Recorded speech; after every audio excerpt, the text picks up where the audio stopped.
All right, I want to welcome everybody to Manage Your Technology, instead letting it manage you with Stephen Turner from Turner Time Management. He is a new partner to Boston Business Mentors, and we're just thrilled to have him here today, presenting on sharing his knowledge with all of you today. So, before I turn things over to him, I just want to do a really quick review of who we are and what our goals are, and what we do. So our goal is small business education at its basics. We do that in a couple different ways.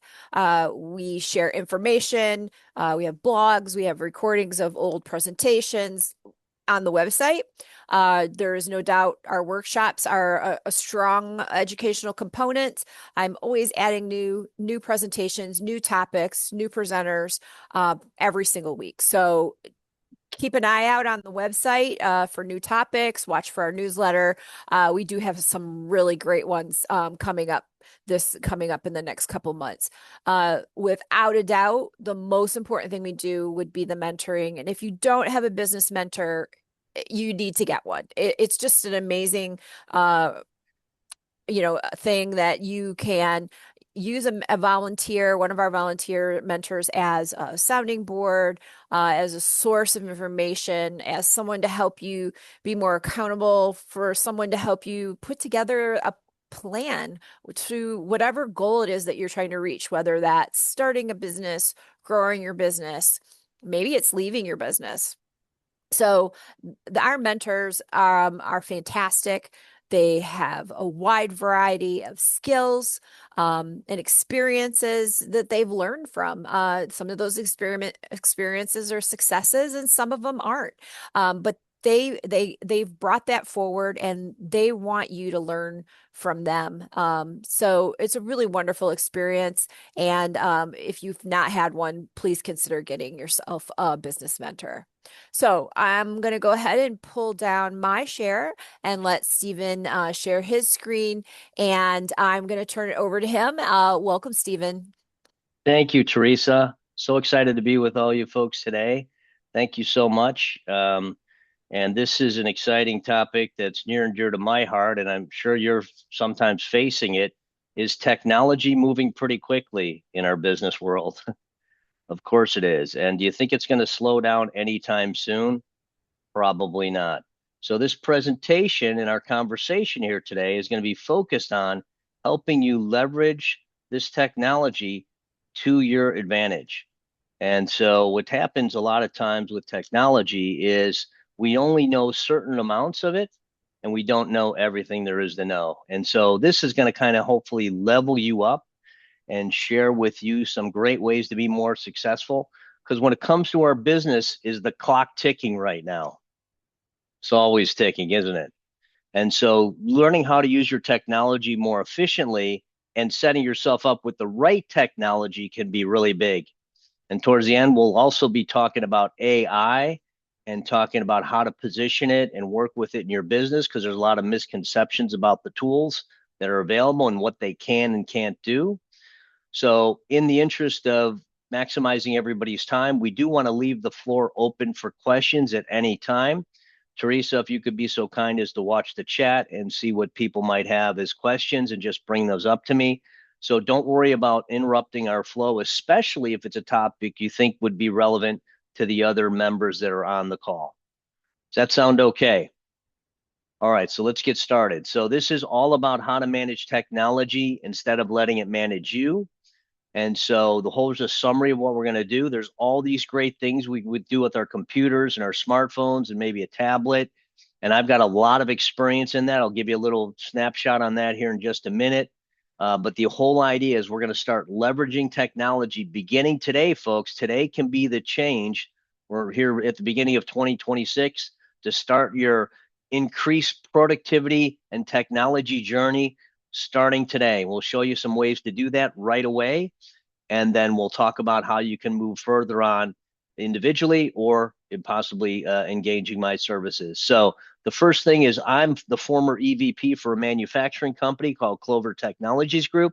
Was started in a man's garage back in the mid 90s. So just another SMB success story that grew into about a $1.5 billion business before the pandemic. And I was hired to bring in and create a sales organization for the US and Canada. And what I found right away as I was building that organization was that I wasn't providing good responses to my customers, not quick enough. I don't know if you ever got an email like this. My customer sent to me an email, said, "Hey, did you get my email?" Actually, he called me on the phone and said, "I sent you 2 emails on Friday. Here it is Tuesday morning. I haven't responded to you on either one." And I said, "Well, I've been traveling on business." And ladies and gentlemen, he said 2 words that changed my business career. He said, "So what?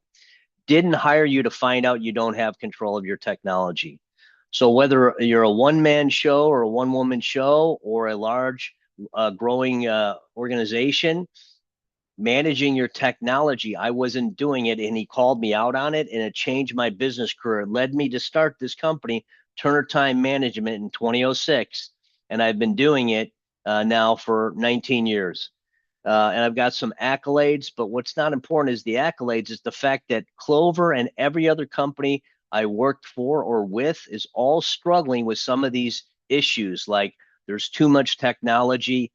I can't keep up. Wow, the day's already, it's 5 o'clock already. Where did the day go? If you've ever run into any of these type of conversations with yourself, we're going to help you get better answers to those. So what I'm suggesting that everybody start today for your business going forward is an improved methodology for managing how you work with your technology. What do I mean by that? I mean, are you all set up on the same platform? Are you using Google for this and Microsoft for that? Are you using some third party other tools that are outside those universes? And those don't always talk well to each other, right? Maybe it's your ERP or whatever you're using to manage your finances, but part of it's this way and part of it's with another system. So if you adopt a strategy of continuous improvement, not just for your business, but for yourself and your productivity, it makes things really simple. Continuous improvement methodology. And so I'm suggesting to you that you enhance, refine, and improve and optimize your relationship with Outlook or whatever tool you're using for your email. Because it's one of the big things we do a lot of, don't we? And then there's also probably WhatsApp or other messaging tools. But get consistent about the way you're using them. Make your work your practice, no matter what tools you're using. So here's 3 key insights now that I have doing this. So I did this training for my own company, or the previous company, Clover, for several years. So I've got over 20 years experience in what I'm about to share with you. So as we lay down the strategy for this continuous improvement idea, here's 3 big keys to keep in mind. Number 1, technology is not slowing down, it's moving faster. And no, technology doesn't replace every single person. Can it replace some people and what they do? Possibly. But the reality is, especially with SMBs, we're small and nimble businesses. I'm a SMB myself. I'm a one-man show. And I can tell you that the good news is that technology can transform the game and level you up so that you can not just operate efficiently, but do it with less stress and more success. So just by starting to think, is there a way to do this better? Is there a way that technology can help me? You start changing the game and start that continuous improvement methodology today. Number 2, the most important skill that you or I can have as business professionals by far is what Nir Eyal, who's a former instructor at the Stanford Graduate School in Business, said, which is becoming more indistractable. Do you sometimes find yourself going in 3 different directions with 2 more on the burner? Well, it's gotten so bad with our distractions and interruptions that a study done by Gloria Mark at the University of California revealed that 44% of the interruptions, when she analyzed business professionals like us, she found that 44% of the time that they were interrupting themselves. In other words, there's so many distractions, ladies and gentlemen, that we're letting pull us off track. We've got to bring those under control.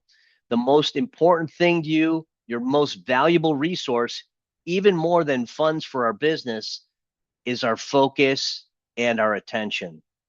So you want to start looking at how your technology is set up, and whether it be too many interruptions from Facebook Messenger or WhatsApp, make sure you're set up, and make sure when you're in a meeting, you know how to turn on the do not disturb so it's not interrupting a meeting or your quiet time, so that you're not getting distracted and interrupted. Because multitasking literally is a 20 to 40% decrease in your efficiency. And it also, as a small business owner, it decreases your creativity, which is one of our greatest strengths as individual business owners. So this is why this managing your technology is so important. So here's some ideas and some things you might want to look at and make sure they're helping you be organized and staying on track instead of pulling you off track. Things like new email alerts. Many people, when I train people individually through coaching or through group training, we find that many people are checking their email constantly. Now, that might not be true for you, and everything I say comes with a caveat, not one size fit all. But if you're one of those people that sometimes gets a lot of emails and you find yourself checking it frequently, in fact, maybe not just checking in the morning, but starting to manage it in the morning before you even get your day running, these kinds of things can kind of put a crimp in our day and make us inefficient. So making sure new email alerts or follow-up flags or calendar reminders, task alerts, if you're a Microsoft Teams user, getting chats or other notifications. Maybe it's browser tabs. If you don't turn them off, you can get notifications from Chrome or Edge browser tab notifications, and so on and so forth. You want to take a look at all your technology holistically and say, what's costing me time in staying focused? What might be pulling me off track? And so as we look at those types of things in interruptions research, this is very valuable for everybody on the call to tell you why it's so important to get control of those. And it's because when people get interrupted, when they did a study, they found that people were getting interrupted in the study at least 4 times an hour. For me, it's way more than that potentially. But here's the interesting thing, folks, is they found when people are getting interrupted by technology or whatever manner that's happening, could even be the phone ringing, they're not likely, or we're not likely as the human race, to go back to what we were working on before we were interrupted. Think about that for a second. You're working on important budget information or an application for some sort of business dealing, and the phone rings or you get an email. If that work is difficult, it's involving your brain quite a bit, and you get interrupted by that, whatever it is, the type of interruption, you're not likely to go back to that work. In fact, the more difficult it is, the less likely you are to go back to it. So that's really important reason to get control of your interruptions and start being aware, cognizant of the fact that this can happen. So very important mention. The third thing, and this is one of those key tips that you can start using today, folks, to be more efficient tomorrow. And that is, before you end your business day today, take 15 minutes to ask yourself 3 questions, which I'm going to show you in just a moment.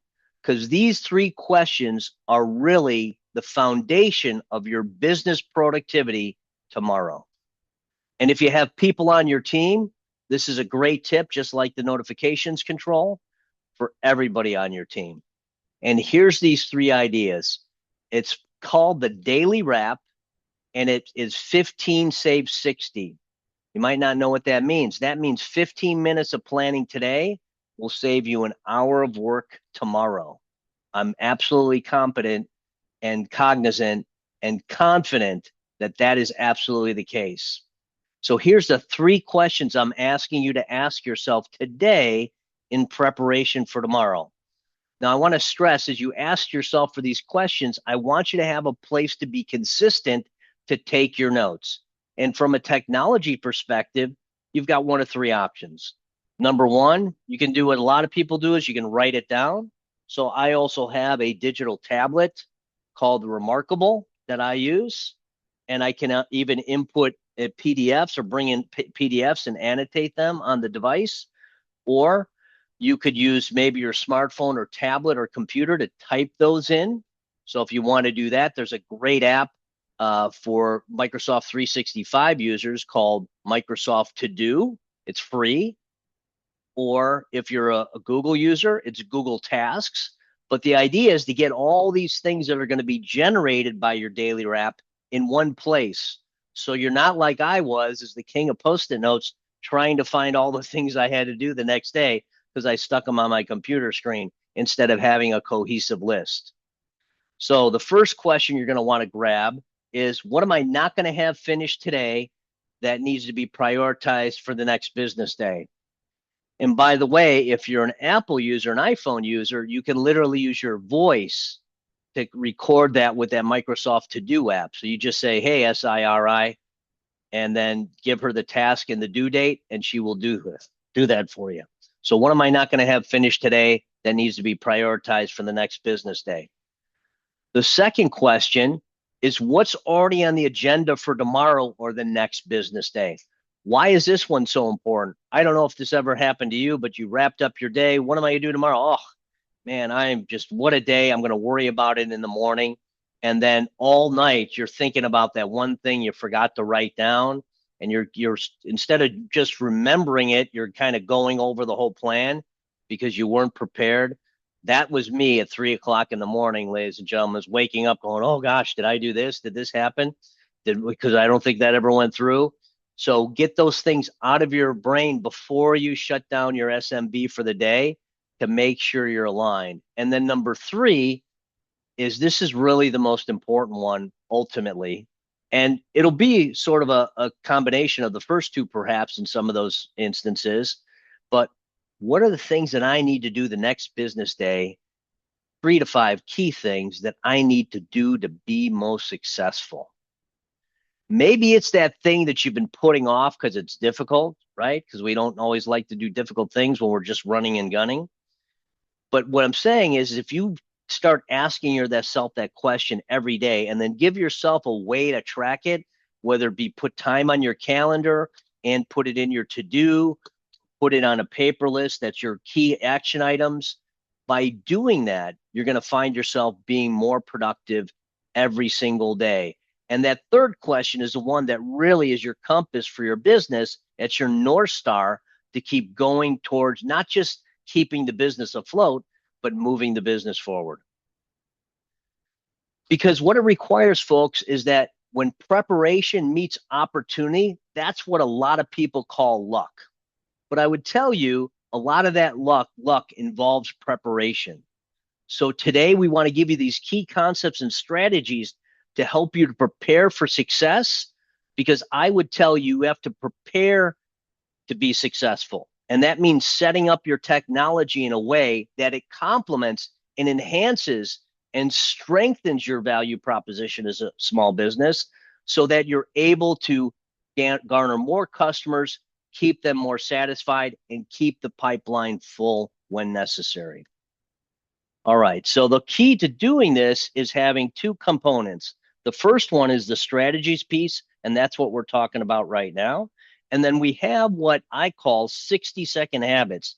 These are the things that you can do very quickly, and these are the things that stop those interruptions from taking you off track. So for instance, if everybody would grab their phone for a moment, I want to show you one of those 60-second habits. So if you take your phone and whatever program you're using for email, I don't want you to open it. Do you know why I don't want you to open it? If you had to send an email, let's just say right now you're on your home screen of your phone, whether it's an iPhone or Android phone, or it could even be your tablet. And you say, you know what, I really need to send that email to this person. What's the problem, do you think, with going into your email program to do that? What's probably going to happen, especially if you haven't been in a little while? Well, you might very well get distracted by looking at all the other emails. And I've done this before. Maybe you have too. You got to send that email to Walt. So I go into my email program, and then next thing you know, I get caught up in those other emails. And then, oh my gosh, it's time for lunch. And then I'm sitting there at lunch and I go, I never sent Walt that email. What's wrong with me? Well, I got distracted. So if you go to your phone icon that has not the phone icon, but the icon that has the mail, just do this for me, folks. Just hold your finger down on it for 2 seconds, no longer than 2 seconds on your phone. 1, 2. Anybody see what pops up there? Oh, look at that. I can send a new email right from the home screen. So guess what you just did? You just avoided one of those distractions. That's called a 60-second habit. And folks, that works for every icon on your screen, whether it be an Android phone or an iPhone. It'll enable you to do things quickly without going into the program and potentially getting delayed or interrupted. Does that make sense? So as we build our skills with better strategies and 60-second habits, we start to see incremental improvements. I'm a user of Microsoft 365. Thank you for the thumbs up. If you got a thumbs up, you want to give us a thumbs up, please do. You just go up to the top of your screen and hit the thumbs up icon. Thank you, folks. Wonderful. So here's the point. You're focused on running your business, building your business, keeping your customers happy, finding more customers. You're probably not focused a whole lot on technology, which is why Teresa and Walt got me involved to help you see all these things that you can do with the technology in front of you without getting yourself pulled in another direction. So these 60-second habits, just consider this. You've got a whole new thing to kind of play with on your phone right now when you got a couple minutes before that webinar or that meeting. Of course, don't do it in the meeting, but you got some time. And that 3D touch is what it's called on the iPhone world, but it works on Android too, gives you the ability to do that. In fact, if you're an iPhone user, then also set up your widget screen, which is when you swipe from the main screen from the left to the right, and you'll get even more things you can do without having to open the app, potentially get distracted. So this whole idea, now, let's say you don't have the right app on your phone. Let's say you're using Microsoft's platform, but you're using Gmail to get the email. Probably not a good idea. Or maybe it's vice versa. You're using the Gmail platform, Google platform, but you're using Microsoft for your Gmail, or you're using the native app for like iPhone. Make sure your tools are connected the best way they can be. And that means using the same app across all your platforms.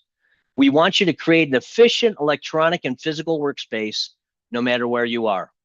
So if you're one of those people that sometimes has to be mobile for your business, as many of us do, then make sure whatever device you're using works wherever you are.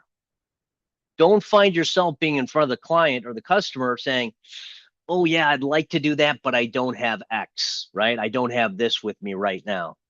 So by taking some time to set yourself up appropriately, and I'm going to give you what I think is a pretty good analogy in just a minute about how to do that effectively, then you're going to be able to provide better results to all your customers and prospects in a much quicker way of time. Number two, you want to streamline the way you're doing things. So if your method of taking notes is the Remarkable, the digital tablet, or maybe it's one of the new AI tablets, or maybe it's just pen and paper, whatever it is, be consistent. So if it is pen and paper, then guess what? Get yourself a bigger binder that you make sure you carry with yourself any place, spiral bound or however you want to configure it, and be consistent with it so you're never scrambling to find where the notes are. And then number three, as I mentioned earlier, no matter where you're working from, hey, I need to see you on site. Can you come out and see me? Well, then set yourself up so that you can do that quickly. I see we've got a couple things in the chat. Teresa, any questions or comments that you want to share with us? Nope. It's just general. Okay, just got general items. Yeah. Okay, great. Okay. Well, if you do have questions, folks, put them in the chat. We definitely want to answer them as we're going through this to help you be more effective. So the key in setting yourself up from a technology perspective is really making sure you know the role of each device. What does that mean? Well, guess what? If you're spending all your time on your phone and you almost never touch the computer, in some cases, you might be okay with that, but in most cases, that's probably costing you 15 to 25% of your time. Why? Because the phone is never as efficient for heavy lifting as the computer is. Even with AI, folks, there's things it can't do. Number one, it can't display a lot of text unless you make it really, really small. So point is, if you're ever traveling, then you want to make sure you have a mobile laptop that you can take with you when you need to. And I do have tablets. I've got all the different variations, as you can imagine, in my role. I've got Galaxy Tab from Samsung. I got an iPad. I've got the Remarkable. I've got several other devices, all designed to test out and find out what's more productive. And I'll tell you, the most productive device you can have as a small business is number one, a good solid laptop. And instead of splitting it between two computers, I was just working with a law firm out of, I believe it's Alabama, it's actually Georgia. And this attorney had two devices. And I explained that, not to say that's necessarily bad, but if you have a quality laptop and a screen at home and at your office, then you're going to be much more productive because everything's always going to be in the same place no matter where you are. Where's that file? Oh, I thought I put it on my desktop. Where is it? All that type of stuff goes away when you're synced with either Google Drive or Microsoft 365's OneDrive. Number two, a tablet, as good as they are still not a replacement of the computer. And one of the reasons that's important is because if you're courting and working with different companies that you want to become customers or they are customers, your flexibility is key and very important. So maybe it all works for some customers, but if you get a larger customer and you're always on your iPad, that might hamper your engagements, especially if they're a big Microsoft user. So having a device, and that's probably going to be a computer, and no offense, Mac users, I prefer Windows. Doesn't mean you can't use a Mac. But in terms of efficiency, it's been my experience. I have both computers, of course. I use my Mac, but I tend to use my Microsoft one from a productivity standpoint, my Windows platform, that is. So just consider all that as you're looking at new technology and what to get. So a laptop hybrid, I was just working with a customer service technical manager in a company that I work with. He's going to train his team. And he said, you know what, I just got the Lenovo, the Flip, the Yoga is what it's called. And for him, it can do tablet features in meetings, and it can do the standard desktop by flipping it over, or standard laptop by flipping it over. So for him, that's the right tool. The point is, make a decision and then kind of work that out before you pull the trigger on it to make sure you're getting the right device. And then if you can have only one phone, that's better. I have to have two phones because I have to have iPhone and Android. But if you don't need to have two phones, you can even on an iPhone split up your numbers and have a business and personal if you want. And several of my clients do that. And then a tablet is another tool. I prefer to use a tablet as just a writing and reading device like Kindle or Kindle Scribe, because I find it's too distracting because there's too many other things you can do on it when it's full color. So that's just my professional opinion. But the bottom line here is to get this technology set up to help you be better. Okay. Here's where I want to bring that analogy I was mentioning earlier. The analogy is this. Picture everybody on this call. Please picture yourself as not a small business professional for a moment, but a top tier, top of the line, well awarded NASCAR race car driver. Okay. So we're taking off our SMB hat. We're putting on the helmet for NASCAR. And now you're going around the track a few times on this big race. Think to yourself, folks, where do you have to go after you go around the track a few times? You go to the pit stop.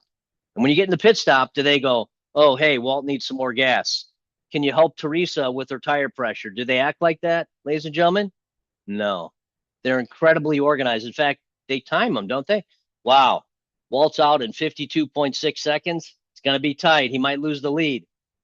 The point is that you're a professional business athlete in one sense. And this, whether it's Microsoft, I'll show you the Google slide in a minute, this should be your pit. And the whole idea of technology is to serve your business, not be your business. You're in control of your business. And one of the great advantages we have about AI, artificial intelligence, a better name for it is actually II. It's imitation intelligence, because I'm going to show in you a few minutes, it's not intelligent at all. The point is that you want to operate in such a way that you're complementing your effectiveness with your mental expertise by the tools supporting your mental expertise, not hindering it. Does that make sense? Do you sometimes feel like, oh, I got to go through email, or, oh, this computer battery is only 5 minutes. All these things are things here as we begin 2026. I want you to take a look at and check all the components of the way you're set up with the equipment. And then with these, what I call the 7 silos or pillars of productivity, to make sure they're all hitting, quote, on all cylinders for you. So important to do. So let's go ahead and start off by looking at some of these pillars. And the first one, and the most important one, without a doubt, is what's called your time management and calendar management. Did you know, ladies and gentlemen, that if you're having a hard time getting a hold of a client and they send you a text and say, I am so sorry, I can't meet with you today at 2, can we reschedule? And then you never hear from them again, or it takes a month to hear from them again, then you need to set up something like bookings. If you're a Microsoft user, Microsoft bookings. And for my business, I get 10, 20 appointments via Microsoft bookings every week. And how do I do that? Because I share the link with them and I update my calendar, and then they can look at my calendar online and make a decision when to meet with me. That's pretty powerful, because part of your time as a small business might be just lining up appointments. And the guy said he was interested, or the gal said she was interested, and you never heard back. So just for example, I was speaking in Palm Beach. I'm in Chicago, so that wasn't a bad thing, Palm Beach, California. And what I did was I took a QR code. So every web page can have a QR code. I took a web page for my bookings link and I put it up on the screen. And I got a bunch of people setting up appointments with me while I'm giving the presentation so that they can meet with me one-on-one. Powerful tool. But that does require you to manage your calendar effectively. So we're going to go into some more of these silos, but we're about halfway through our hour. So I'd like to take a minute and just, I know we got another message in there. It sounds like it's probably a general question, right, Teresa? Yeah, it was somebody commenting on your laptop tablet and how much they love theirs. So yeah. Okay, yeah. Oh, that's great. Yeah. So again, not one size doesn't fit all. This is one of the things I learned a long time ago, is this is buffet style. This isn't going to be, you got to use this. Whatever tools you are working with, you just want to focus on being more effective. So let's just go ahead and see. Please, I do have another question. Yeah. Please, let's go. Is Microsoft Booking the same as Google Calendar? No, it's not. So yeah, so Google and Microsoft are actually pretty intense competitors. So Google created their own suite, which is called Gmail and Google Workspace. So I'm going to show that in just a minute, how important it is to make a decision on how to align yourself. That's a great question that's really leading into our next couple of slides here, that the Microsoft world is different from the Google world. So I do recommend you put a stake in the ground, if you will, and make a decision. Am I going to go Google or am I going to go Microsoft? I use both. I prefer Microsoft. That's my personal business opinion. That doesn't mean it has to be yours, but Google Calendar is completely separated from bookings. So Google has their own solutions for that, and Microsoft's solution is Microsoft Bookings. So let's see if we can ask for people if they have any more comments or questions. What do you think so far, folks? We're halfway through. Is this good so far? Give us another thumbs up or a heart. Let us know if you're happy with this. Is this good, valuable information? Excellent. Yes, thank you. And then Teresa, and you can ask questions. Now's a good time. If you're not sure, go ahead and ask those questions as we go into our final 25 minutes or so. Yeah, I'm speculating you're going to cover this, so I'm just going to put them out there so that you can make sure that you do. The question is, are the function for the Microsoft and Google packages the same? And then why did you decide to go with Microsoft versus Google? Yes. So those are the questions. Yeah. So the first question tells you the answer. Second question. Well, the first answer is they're not exactly the same. Gmail is the most popular email client that's out there. However, it's not the most efficient. The most efficient one by far, and this is through extensive testing that I've done, and don't get me wrong, I still train Google users. I'm not asking you to change to Microsoft if you're Google and you're comfortable with Google, but a lot of things people find frustrating. One of those is that people that use Google, because Google's a search company, the inbox tends to get bigged up really fast, and that's where people say, well, I can just search for it. Yes, you can. However, do you think you're more efficient with 1,000 emails or 1,500 emails in your box, or those 10, 20, 30 that you need to do for today and this week. So that's where I would say is one of the key areas that Google falls down. I would say overall business productivity, and no offense to Google and their team because they have great products, but from a productivity, simple hours spent on the computer and the smartphone, I would say Microsoft's going to save you 10, 20% of your time easy versus the Google platform. Again, that's my personal professional business opinion, but that's what I would say. So great question. Keep those questions coming. So all these silos are what I'm asking you to start looking at today and make sure you're efficient in them. Hey, do I have a good process for managing my email? I'm going to give you a few recommendations here in a few minutes. Do I have a good way to manage all my contacts, or do I just have a bunch of business cards thrown along my office? I got some on my phone. I got some in email. Get consistent about that way. Do I have one place for all my notes? We've talked about that already. How are you managing your tasks? If you have people on your team, do you have an easy way to assign them, or is you just assign them a task, or do you send emails all the time and then you just dump that on top? So here's a concept for you. Another reason I like Microsoft better than Google is Microsoft has Microsoft Teams, which Microsoft developed to reduce your email volume and collaborate. People are so good at chatting and texting. Well, Microsoft Teams has Teams Chat, which makes that communication in the office, and even if you're out in the field, in your territory, wherever it is that you're working in the Boston market, you can then use that to communicate better internally, especially if they're on the phone talking to customers. At least then you can talk to them through the Microsoft Teams chat. And if it's in the Microsoft Teams chat, guess what? It's in your company's network. Okay, so you don't have to go elsewhere. You always have to, if you text it to somebody, you want to get to somebody else, you got to text it to them again. Once it's in the Microsoft Teams situation, it can go to email, go into a file, wherever you want. So the idea is get efficient with these different areas. File storage is another big one. Having one place for all your files. Are your files some on your desktop, some on another computer, some are on a thumb drive? Get consistent and protect yourself. And then Teams can help you wrap that up. So that's an idea on some of the ways you can bring all things together. Now, that same type of philosophy Google's adopted, but it's called, instead of Microsoft 365, is called Google Workspace. And that ties into Gemini. That's their tool, which I really enjoy, by the way, on my Android phone. And then I also use Microsoft Copilot. That's the Gemini type product for Microsoft, and AI or II, imitation intelligence, as I mentioned, tool that you can use. So the same concept applies that we talked about in the Microsoft world for Google. So, but their big tool for managing your time is your Google Calendar. So that's the corollary to the Outlook calendar in the Microsoft world. And you'll notice on this slide and the previous one, we've got the calendar highlighted or boxed out, because that's number one. These are left to right. That's how we read in English. That's the most important thing, is your time management.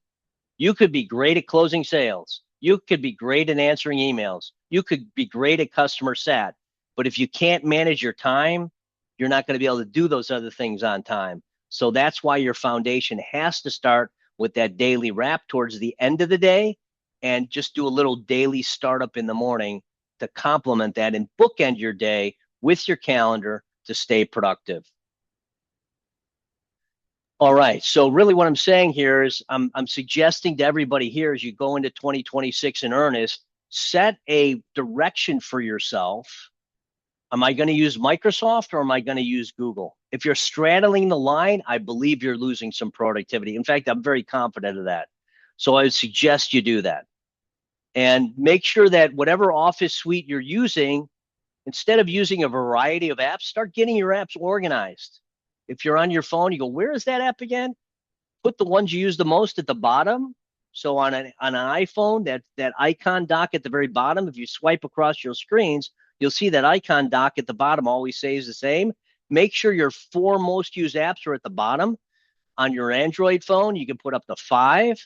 So make sure those top 5 are at the bottom. But get yourself set up for success, just like that NASCAR pit. So you got a little mini pit on your phone and your tablet and your computer.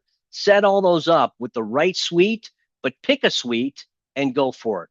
And the cost of the Microsoft 365 suite, if you get what's called business standard, it's $15 a month or so with a terabyte of storage in OneDrive. Perfect solution. And all those things I showed you across the previous slides, whether you buy Google Workspace or you buy the Microsoft 365, those are all included. All included. And then the other thing is make sure you're using a business license and not a personal. And I've seen this quite a few with small businesses. They have a personal license and they're sharing it with the whole company. That is not efficient, and it even be a little security risk. So you want to make sure each one of your team has their own license. You're also going to get, I believe it's 50 gigabytes of storage for your mail. So it's really a good situation.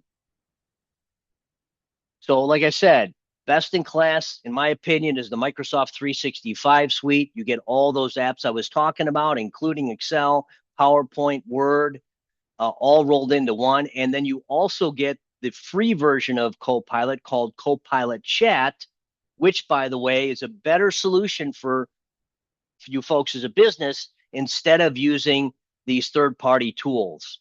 We'll get into that a little bit more and tell you why that's the case. But suffice it to say that being on one platform makes a lot of sense, makes your pit stop more organized.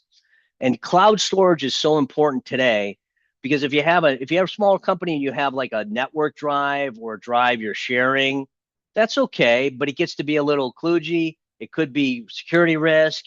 It could be not have enough storage, could be slow. So moving to a cloud platform for many businesses can be very helpful. And again, it's not one size fit all. There are certain businesses where that might not be appropriate.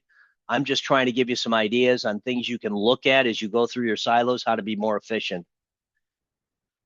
And then another big strategy for a small business, there's two things I want to make sure that, especially if you recently got a new phone, make sure, of course, that your phone number, when they call it, it says, thank you for calling my business. Like when you call my number, it says, thank you for calling Turner Time Management.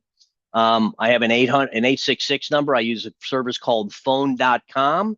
So if you're looking to have a virtual operator, or rather just a way to have somebody dial in and maybe you have 4 people in your company, press 1 for Steve, press 2 for Bill, press 3 for Joe. You can set that up, phone.com. It cost me about $30 a month. It's pretty reasonable. And it gave me an 866 number, which is toll free.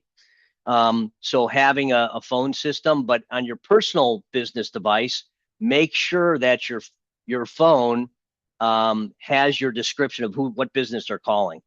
I can't tell you how many business people I call today, and it says, thank you for calling 312-666, so on and so forth.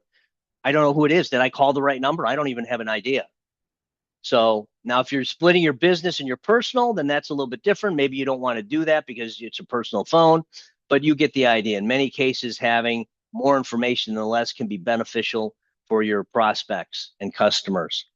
And I know I'm going over this stuff pretty quick, but again, that's why we're recording this. You can go back and watch this recording. Teresa will be sharing the link. And then tying into that is the same thing as I have up here for emails. So does your email say sent from my iPhone?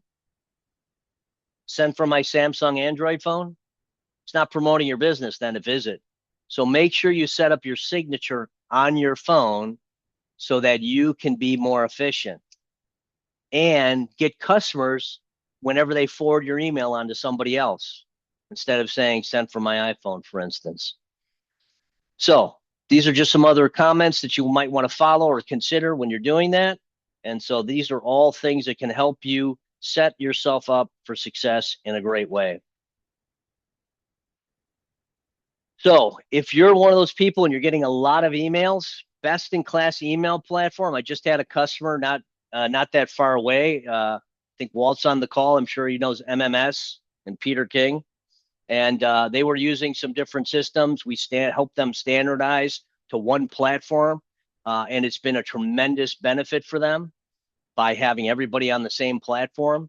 So I would say if you're looking for the right solution on computers, I would recommend a Windows. If you're in the market, if you're not in the market, then you can certainly maximize and make your PIT efficient. But if you're in the market, I would say a Windows 11 computer, classic Outlook for Windows, which is around to at least 2029. and then the new Outlook for Mac, if you have a Mac, and just set yourself up and start building out those tools. If you're Google, it's going to be mostly cloud-based. So the computer is not as important as it is in the Windows situation, because the Windows desktop apps are still way better than the web apps, quite frankly. And so setting yourself up, and then for your phones, make sure you're using the same app on your phone. So if you're using Outlook, use Outlook on the phone. If you're using Gmail on the computer, and your tablet, use Gmail on your phone. So make sure you're using it all the same across the platform. That's going to help you be more effective. And as it relates to your productivity, as I kind of hinted at when I talked about setting up your silos and your pit stop, you can still be very productive on your computer, but you can also be productive on the phone. So that means setting up your phone so you're not searching for apps, things don't work right. You want to get those all ironed out so you're most efficient no matter where you are. So that's really something to think about. So some of you might be more office based and some of you might be more mobile based. But if you are mobile for any amount of time, you want to make sure you've gone through that same pit stop process, not just for your home office setup, but also for your remote setup. So I'm in my home office right now, an apartment office. And what I have is I have my computer on a standing desk. I've got my mouse here, which actually folds, which is really cool. And then I can bring it with me anywhere, and that turns it on and off. So I'm setting up myself for success. And then when I go to leave, I've got my bag here. I just close the laptop. I've got an extra power cord in the bag. Wherever I go, I'm at full productivity. That's what I'm talking about. Oh, you're at the customer and you ran out of juice. So that's why, because you forgot your charger. So that's why this idea of preparing yourself every day, if you're going to be out in the field, is extremely valuable. And again, you can put it on Microsoft To Do, you can put it on Google Tasks, you can put it on your calendar. Just be consistent about where you remind yourself about this information. So, because I know for a lot of people, email is a big time drain for us. So I'm going to give you a couple key tips about email management here that you should do. And this first rule here applies to everything. Applies to how you set up your technology, applies to what technology you're using, and that is anything you do for your business, your small business, needs a process, right? There's a process for your customers to pay you, correct? There's a process for you getting paid. There's a process for how you process returns. If you're doing that, how do you handle customer satisfaction, customer sat? And the same thing applies to straightening up your inbox, getting that managed.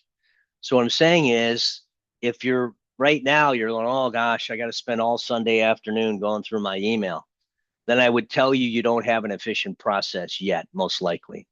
Or maybe you've been on vacation for 2 weeks. That might throw a wrench in it, of course. But setting up a process. So I'm going to show you my classic Outlook here for just a couple minutes. And then, again, we'll record this. So let me go ahead and do that real quick. So this is my inbox. And you can see here that I've got a few emails. Actually, in Outlook, the classic Outlook, I got a total of 28 emails. You can see that down here, and I got 14 unread. So you can change those settings. So I went ahead and set it up so that I'm seeing how many are read or how many total are in the folder. And then what I'm going to do is I'm going to clean my inbox, is I'm always going to start at the top. When you want to clean your inbox, you always want to start at the top, especially as a small business. Why is that? It's because with a small business, you may go ahead and tell somebody, hey, I can take care of that. And then 5 minutes later, you're working on that email and they sent you another email and say, don't worry about it, Bill, I already took care of it. So that's why when you're catching up on your email, you always want to start at the top. And what I recommend you do, no matter what email client you're using on your phone or computer, if you can delete it without even opening it, like this is a quarantine message, this is a fake message. And so I actually have a way to do that up here. It's called the phishing ability to put it into phishing. So that's what I'm going to do. I'm going to right click it and I'm going to report it as phishing, and then it's out of my inbox. Okay, and I'm going to go through here and see if there's any more emails that are fake. If they are, I would right click them and mark them as phishing, or if they're just junk, I can go ahead and mark it to junk. In fact, in Outlook, I created a cool button here called the not interested button. So if somebody legitimate is sending me one and they don't have unsubscribe on it, I just hit not interested. And then what it does is it replies to the email and it puts it in the junk mail with one click. Pretty useful tool. So I'll always start at the top of my inbox. This one I'm already familiar with. I don't need it. And watch what happens when I delete this email, folks. It takes me right on to the next email. Most of you on your phone or computer are going back to the inbox, and then you got to make a decision which one to do next. And usually we're going to pick the easier one, as we mentioned earlier. So don't do that. Spend at least part of your time every day going through your inbox sequentially, starting at the most recent and going down through them. So that's a big strategy for managing your email. So Thomas Hartle set up a session already. Thank you. And I'm going to leave this one in here. Now, this is through booking, so that's already on my calendar. So I can just hit the down arrow and go to the next one. This one I don't need. I'm deleting this. This is about iPhones, about which, boy, I might want to read this later. So I drop it in my for reading folder. In Google, you'd put it in your Google label for reading, let's say. And then I'm going to go through these very quickly. So the point is, having a process for clearing your inbox is one of the key time drains for an SMB. Make sure that you and anybody on your team, if you have people on working with you, make sure you're all following some best practices that are saving you time and making you more efficient. So that gets back to these 7 silos, is that what I'm tasking you with doing what I'm tasking you with doing is taking some time to set up each of these silos to make sure you're successful. So here's the first thing. You're probably not going to be well served trying to do that during prime business hours. So you may either have to reserve a day or maybe do it over one of the weekend days. But the point is, you want to take some time to get those things organized so that when the day hits you, the day starts in earnest, you're ready to go. And it's not going to happen overnight. The biggest thing I can tell you folks, and I know this is being a small business professional as well, and that is nobody's harder on the entrepreneur or the small business professional than who? Themselves. So just be patient with yourself. It's going to take a little time to put everything in place. But guess what? You've been given the keys to start transforming your productivity and your business's productivity. And guess what? When you go in front of the customer, that comes out in your congruency. They go, "Hey, Mike, how you doing?" And you're like, "I'm okay." No, you'll literally be able to say, I'm good. Everything's good. Got a lot of work to do, but we've got the tools to do it. So that's why I want you to start using technology as a tool. And technology is always getting better. Ladies and gentlemen, you as an SMB can always be getting better when you start leveraging the technology and enhancing the way you're doing things. So as we talked about, the same silo concepts or pillars of productivity apply in the Google world. So you've got your Google Calendar, you've got email with Gmail, but again, make sure you're using a Google Workspace. So this is one of the other things. If you're still using a personal Gmail address for your business, if you want to appear more professional and actually, in my opinion, be more secure, then make the small investment. It's just a monthly stipend for the Google Workspace suite. You don't have to get the full advanced package. Even just get the entry-level package with your own email domain. So like my domain isn't, I do have a domain. It's email. It's getturnertime@gmail.com as a backup. But my main account is steve@turnertimemanagement. Feel free to email.com. Feel free to email me. But that then makes me professional on all that I do. So making these little tiny adjustments to what you're doing can make a huge impact, like putting your information in your signature. Oh, I couldn't find I've had this happen before. I couldn't find your contact information, so I called my old vendor. I hate that one, by the way. So give people that information.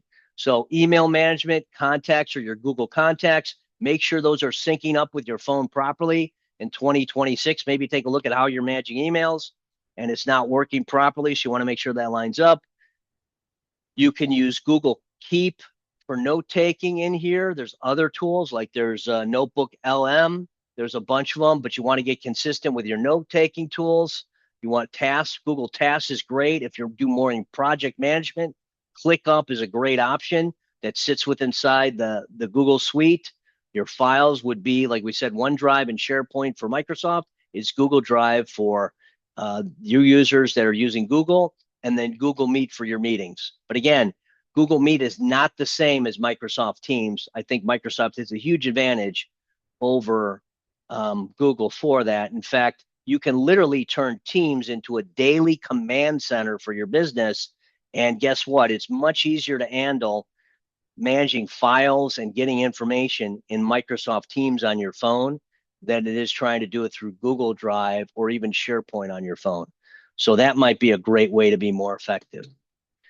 So I'm going to go ahead. We've got about 4 minutes left. Teresa, I'm going to turn it back over to you. Any other comments you want to share or any questions? Yeah, do you know, does the Microsoft platform have a like networking outreach tracking feature option with it for clients?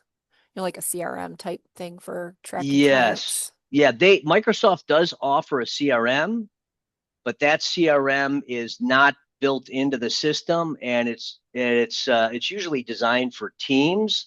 So you might be better served if you're doing any amount of social media. A great the CRM that I use is called RepFabric. I've used it for about 10 years. That's really designed for manufacturers or for people that are representing several lines. It's an excellent CRM. I highly recommend it if you're any of those type of marketplaces or even distribution.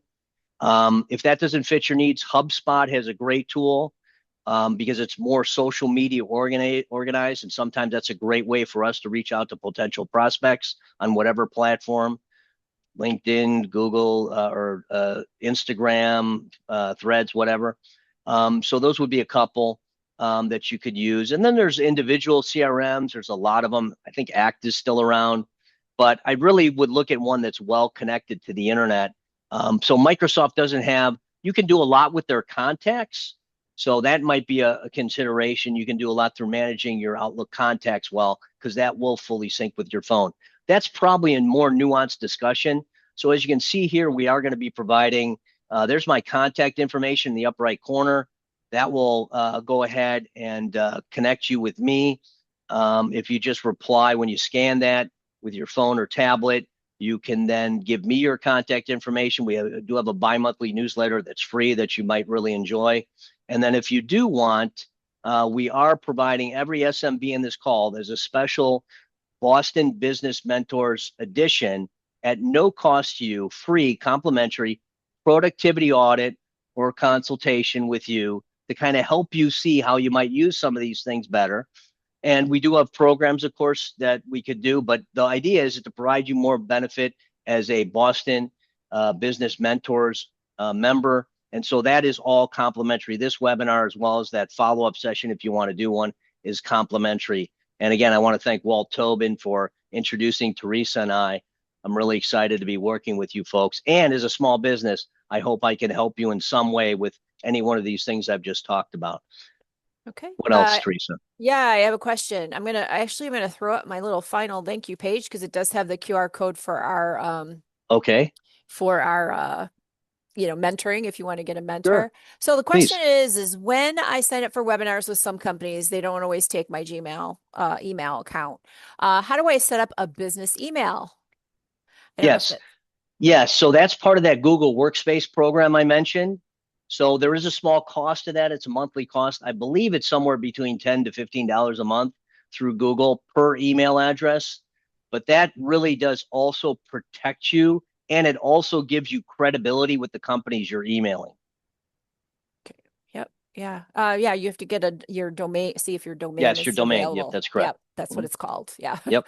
Hmm. Okay. All right. Well, yep, I think the last comment's a thank you. So I just want to thank Stephen for sharing all this great information.